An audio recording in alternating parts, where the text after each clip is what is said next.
Hello everybody, my name is Enrashag and welcome today to a quick but nice game. Why is it quick? Well, in a couple minutes I gotta head off for my English class, so that my English is actually listenable to unlike any other of my videos.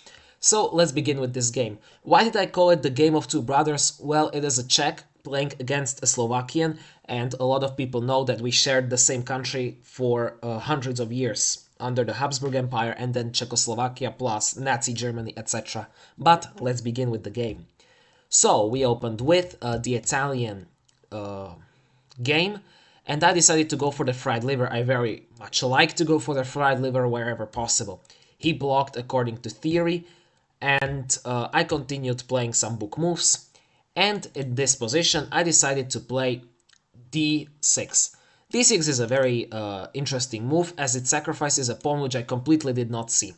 If this move weren't available, you would probably have to deal with the threat on f7 first, then with the threat of the pawn capturing here, and, you know, basically winning a pawn, because f7 is much more dangerous. But okay, my opponent did see the move that I did not, because I'm just blind sometimes, but I can assure you that the game continues much better from here on out.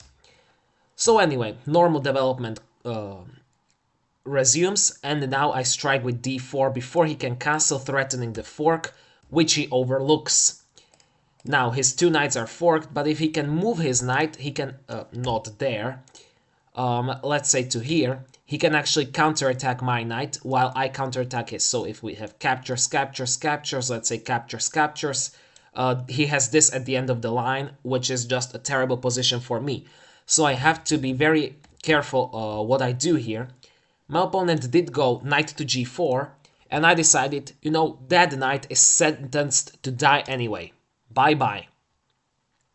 Okay, the computer did want captures here, but I said that that line is very dangerous. So we just have king takes h7 here, and now I took the knight. So okay, material is kind of restored. I'm up 2 pawns, but only temporarily. In fact, I'm only really up 1 pawn. And he has this a bit of an annoying knight, so I decide, after he captures, to retrieve back with a check, so that I hit this diagonal, because I started seeing a bit of a pattern. His king, why did I sack on h7? To open this h file for problems. And after he went back, I played h3.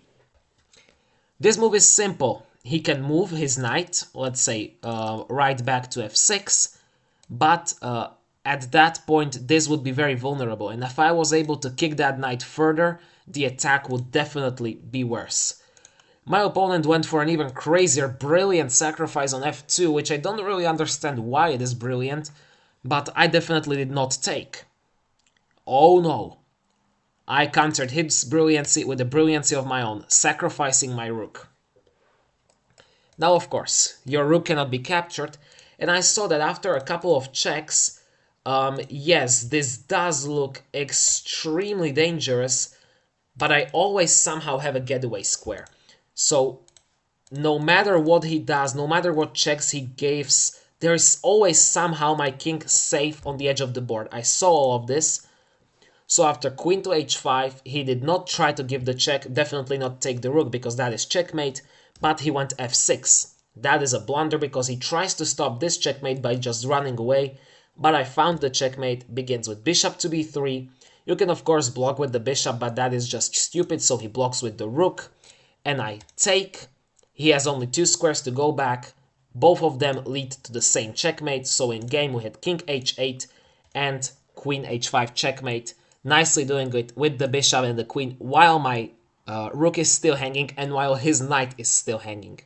So there you go. A nice game, nice attacking game for both sides, but I came out victorious. Make sure to have a nice day and may God bless you all.